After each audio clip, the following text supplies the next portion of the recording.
Pada kali ini, kita akan menceritakan tentang seorang banduan dan penjahat untuk menghapuskan geng Yakuza yang ingin menguasai negara mereka. Film ini dibintangi oleh Ma Deong-sok, diarahkan oleh Sun Yong-ho yang diterbitkan pada tahun 2019. Ketika seorang pemimpin Yakuza dan beberapa orang anak buahnya sedang memberi pelajaran kepada seorang pengkhianat. Berpindah ke penjara, kelihatan seorang lelaki sasa yang bernama Park Wong-soo atau si tangan besi. Dia sedang tekun menjahit, namun pekerjaannya terganggu karena ada tahanan yang sedang bertarung. Tangan besi terus menghampirinya. Setelah itu para tahanan mula menjauh karena si tangan besi adalah orang terkuat di penjara tersebut. Si tangan besi menghampiri pemula dan memberi pelajaran sehingga pengawal datang. Setelah itu pengawal penjara menghampiri tangan besi dan memberitahu bahwa temannya yang bernama Meong-suk sudah mati. Pengawal memujuk Park untuk mengatakan yang dia bukan anggota tria. Namun Park yang kesal hanya diam. Kemudian pengawal memberikan cuti kepadanya agar dia boleh menenangkan diri. Namun Park mengingat kepada Meong-suk yang sangat baik kepadanya sehingga memberikan sarung tangan kesayangan ibunya sendiri. 나를 줘도 되냐? 이거 들어가네 이게. 보이는 거야. Seterusnya Park berjumpa dengan abangnya yang bernama Ah-go atau si anjing gila. Ah-go yang sudah mengetahui maksud kedatangan Park, hanya memberikan dia sampul dan menyuruhnya berjumpa Yo Meong atau si wanita iblis untuk menanyakan tentang kes Meong-suk. Berpindah ke wanita iblis, ketika sedang menjaga bas tahanan, tangan besi menghubunginya dan mengajaknya bertemu di pejabat. Tiba-tiba bas tahanan itu hampir kehabisan minyak, wanita iblis segera mengubah laluan untuk mengisi minyak. Di sisi lain wanita penipu bernama Kwak No Sun membuang bukti di tandas karena dia tertangkap. Ketika keluar dari tandas anak buah wanita iblis memberitahu yang Kwak No Sun melakukan penipuan. Lalu para tahanan kelihatan heboh setelah melihat si seksi Kwak No Sun. Ketika bas tahanan dalam perjalanan tiba-tiba sebuah truk melanggar penghadang sehingga membuatkan kereta dan bas tahanan terbalik. Boleh dikatakan semua itu dilakukan oleh seseorang dengan sengaja. Ketika itu juga semua tahanan mula melarikan diri.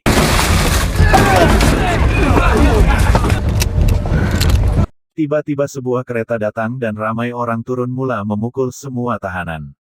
Kembali ke wanita iblis, saat melepaskan tembakan amaran, kepalanya mulai pening disebabkan kemalangan itu. Berpindah ke seorang lelaki misteri yang memasuki bas untuk menangkap seseorang yang bernama No Sang-sik. Namun Yusung coba melawan lelaki itu sehingga No Sang-sik boleh melarikan diri. Lelaki misteri itu keluar mencari Sang-sik namun tidak menjumpainya sedangkan Yusong yang keluar segera memanggil bantuan. Saat lelaki misteri ingin membunuhnya, Meong coba menghalang dan akhirnya lelaki itu menikam Meong. Namun ketika pertarungan sebuah kereta melanggarnya sehingga pengsan. Ketika sedar dia sudah berada di hospital dengan gari di tangannya. Berpindah ke Park ketika melihat temannya terbaring di hospital, dia berniat menyiasat masalah tersebut. Park langsung menyerang sekumpulan geng dan bertanya siapakah bosnya. Dia diberitahu bahwa bosnya bernama Sang-sik, namun sekarang Sang-sik berada di penjara. Park terus bertanya siapakah yang membunuh Meong-suk. Anak buah Sang-sik hanya memberitahu Park si gemuk. Setelah menerima message Ah-go datang dan memberitahu ini adalah masalah besar. Sedangkan Mao Song melarikan diri dengan menyamar sebagai dokter. Berpindah ke seorang polis bernama Jo Dong-chol, dia menemui atasannya bernama Hyung-muk. Dong-chol memberitahu tentang beberapa orang yang dia sudah tangkap. Hyung-muk menyuruh menangkap semuanya jika ingin naik pangkat.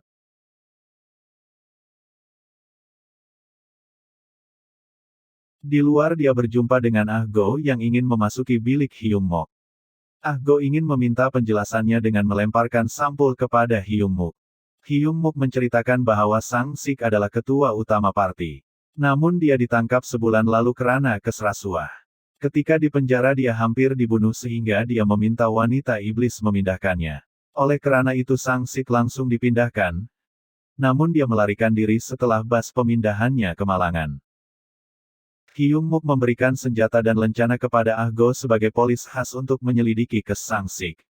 Sedangkan Dongchol memberitahu anak buahnya untuk bertindak cepat karena mereka akan ada saingan dari penangkap legenda. Dongchol mula bercerita tentang 4 orang legenda penangkap kejahatan. Wongsu si tangan besi, Gota si anjing gila, Meyong si wanita iblis dan John Tai Su si mesin pembunuh. Berpindah ke Yusung. Saat dia di bilik rawatan Meyong, Gota datang dan memberitahu tentang masalah yang dilakukan Yusung. Ternyata Yusung seorang polis yang masuk penjara karena melalaikan tugas mengakibatkan tahanan mati. Gota mengajak Yusung bergabung menyelesaikan kes ini karena ini bukan kes kecil. 내 죄는 내가 알아서 받으면 되고 나야 땡큐지. Ketika Wongsu datang, dia mengatakan Taiso si mesin pembunuh tidak ingin bergabung. Gota memahami dan memperkenalkan Yusung kepada Wongsu. Setelah itu mereka langsung bekerja, dan Gota menjelaskan tentang target-target mereka agar dapat mengetahui siapa yang menikam Meyongsu. Malam harinya Wongsu beraksi sendirian sedangkan di sebuah kedai kecil, seorang lelaki bernama Yon Chol Jo mengaku sebagai tangan besi agar dia dibayar. Dia menyuruh adiknya menghalau semua pelanggan di sana, namun ada orang yang tidak bergerak dari kursinya. Saat berpaling Chol Jo terus ketakutan dan berusaha melarikan diri. 알바끼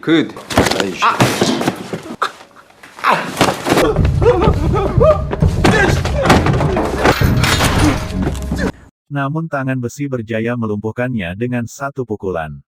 형한테 연락도 아니 피곤하니? Berpindah ke Nolsun ketika sedang membeli barang keperluan, Chol Jun datang memberikan tiket. Namun itu semua hanya perangkap yang dibuat Wongsu. 이해했을 거야. 너희 개새끼가! 살려주세요.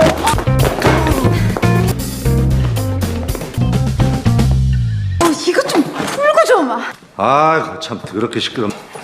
자, 풀어줬어.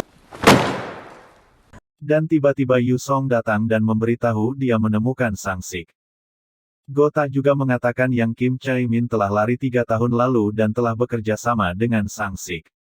Nolsun mula berkata yang dia mengenali Kim Chae-min karena dia pernah menipunya. Wongsu menyuruh anak buahnya membawanya pergi namun Gota ingin dia memberitahu semuanya tentang Kim Chae-min. Setelah itu Nolsun menceritakan semua laluan tempat di mana Kim Chae-min lari. Dan hanya ada satu cara untuk menangkapnya yaitu dengan wanita. Gota menjamin jika penangkapannya berjaya, hukuman Nolsun akan dikurangkan selama 5 tahun. 나보고 이걸 차라고? 100만 불짜리 달인데. 여기 룰은 간단해. Kemudian berkas berdatangan. Nolsun mengambil berkasnya yang tercatat namun Go tak melihatnya. Mereka kembali berbincang di gereja itu. Untungnya Nolsun mempunyai pikiran cerdas dan menjelaskan rancangannya dengan baik. 먹고 살려면. Sedangkan Yongmok menghantar maklumat yang dia dapat. Keesokannya banyak berkas informasi sampai. Mereka harus meneliti untuk mengetahui di mana target berada dengan meletakkan banyak gambar. Setelah mendapatkan semua gambar, Nolsun membuat laluan yang ditarget. Malam harinya Nolsu menemui adiknya Kim Chae-min bernama Yo Chol-min. Tanpa basa-basi dia memberitahu yang Chae-min memanfaatkannya. Ketika sedang makan Chol-min memberitahu tentang Nolsu, Chae-min terus keluar bergegas pergi. Gota dan Yusung terus mengejarnya namun berjaya lolos. Untungnya Wongsu berjaya menangkapnya.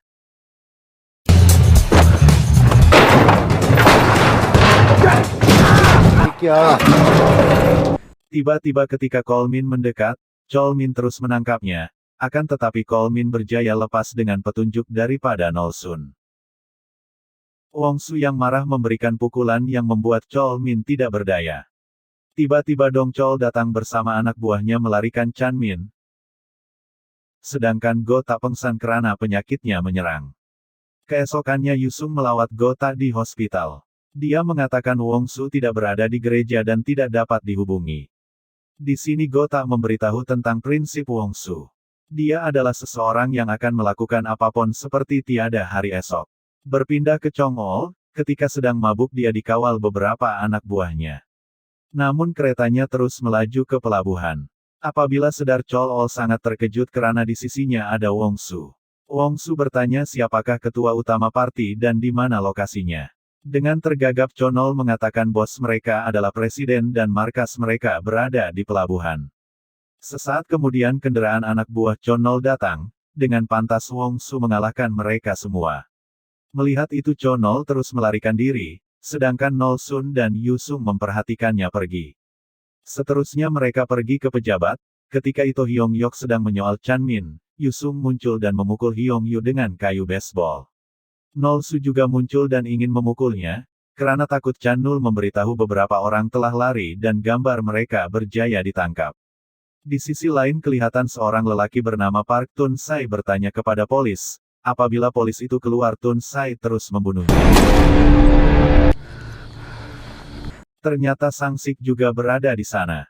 Tun Sai mengajaknya bersama dan tidak membuat masalah lagi. Sedangkan wanita bernama Han Mejong menyesal karena telah melaporkan Tun Sai. Dia sangat takut Sun Tai adalah orang gila. Setelah mereka bertiga pergi ternyata Sun Tai berada di sana. Ketika melihat rekaman Sun Tai membunuh polis Yu Song melihat keanehan. Dia menemukan pada rekaman itu bahwa Sang Sik juga berada di sana. Tiba-tiba teleponnya berdering, Nol Su mengatakan yang Han Mejong keluar dari rumahnya. Berpindah ke Sang Sik ketika berada di kedai makan, seorang lelaki memberi buku catatan kepadanya. Lalu kelihatan Han Mejong masuk ke hotel. Dia terkejut karena pekerja sudah terbaring berlumuran darah karena Sun Tai yang melakukannya. Setelah itu Sun Tai langsung memukulnya. Berpindah ke Yu Song dan Nol Sun, mereka memasuki hotel. Ketika menaiki tangga, Yu Song menyadari keberadaan Sang Sik. Yu Song terus mengejar Sang Sik sedangkan Nol Sun coba membuka pintu bilik Han Mejong. Ketika Wong Su datang dia terus menghancurkan pintu itu dan menghajar Sun Tai dan mematahkan pinggangnya.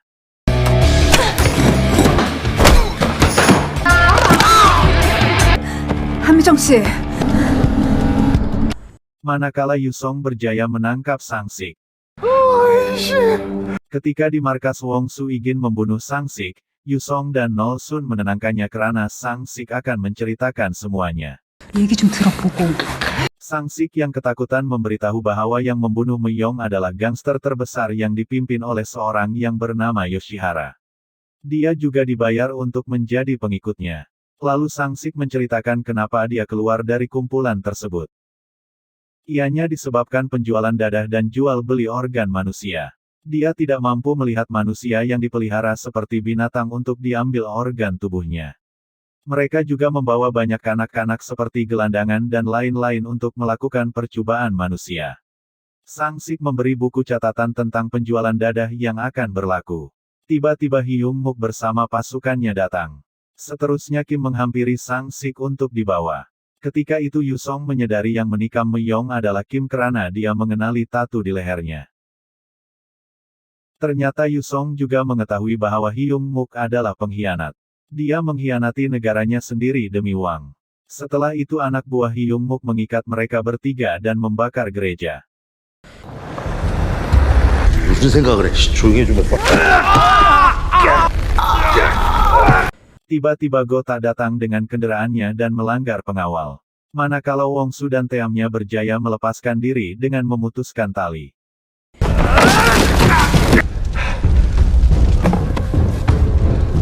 뭘 아무도 안 붙다는 거야, 이씨. 깜짝이야.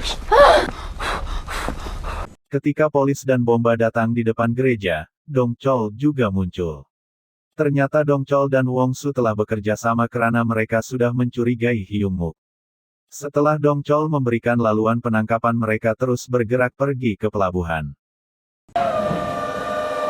Sedangkan Hyung Muk kelihatan senang setelah memberikan buku catatan itu kepada Yoshihara. Lalu Yoshihara mendekati Sang Sik dan membunuhnya. Yoshihara mengatakan dengan bangga yang dia akan menakluki negara agar tunduk kepadanya. Berpindah ke Wong Su di dalam kendaraan, dia membicarakan tentang si Kaik hantu, sedangkan si kaki hantu bersendirian memasuki sebuah tempat dan memukul semua orang di sana dengan menyamar. Setelah itu Wong Su langsung menjemputnya. Di sisi lain Kim memberitahu Yoshihara bahwa anak buahnya telah ditangkap.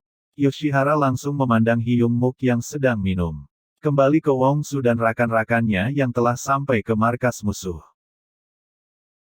Hyung Mook sedang dipukul karena Yoshihara menganggap Hyung Mook telah mengkhianatinya. Kemudian Wong Su dan yang lainnya masuk, mereka langsung bertarung melawan banyak musuh. 모아지 따서 회장실로 왔고.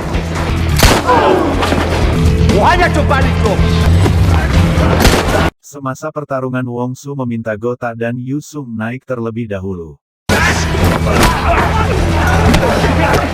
Apabila sampai di atas Yusung kembali bertarung sedangkan Gota menembak lift agar tidak ada yang boleh lari.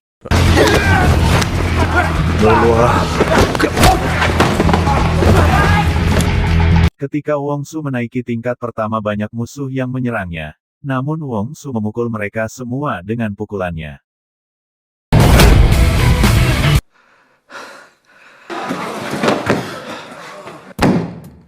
Di sisi lain Kim menyuruh Yoshihara pergi melalui bumbung terlebih dahulu. Sedangkan Kim bertarung dengan Yusung. Ketika sampai di atas Wong Su ingin membantu Yusung, namun Yusung menyuruhnya mengejar Yoshihara yang ingin lari. Seterusnya Wong Su sampai di bumbung, dia terus melawan anak buah Yoshihara walaupun menerima banyak tikaman.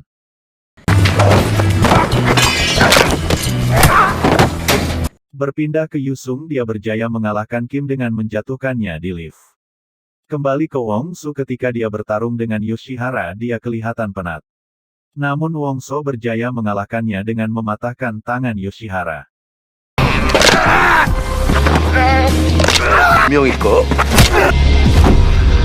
Berpindah ke Gota, ketika di ruangan utama Hyung Mook terus mengoceh, dan Gota terus memukulnya sehingga lemah. 나쁜 짓은 하지 말아야지. 예의 좀 지키면서. Di tingkat bawah Nolsun dan kaki hantu berjaya mengalahkan semuanya. Ketika Gota dan Yusung sampai ke bumbung, mereka merasa gembira karena Wong Su berjaya mengalahkan Yoshihara. Setelah itu polis sampai, diketuai oleh Dong Chol. Mereka terkejut karena ketika membuka pintu, banyak orang yang terbaring di lantai dan itu hanya dilakukan oleh 4 orang. 들어가서 정리해. Keesokannya mereka berkumpul di hospital karena Gota sedang dirawat. Nolsun menceritakan tentang pembedahan kanker Gotak, namun Wong Su memberikannya buku karena banyak kes yang perlu diselesaikan. Dan wanita iblis mula sedar. Film pun berakhir. Saya mengucapkan terima kasih buat kalian yang masih setia menonton video editan yang seadanya ini. Sudi kiranya kalian subscribe dan tekan tombol lonceng agar mendapatkan pemberitahuan ketika video baru di-upload di channel ini. Setia bersama saya, jumpa lagi di video seterusnya.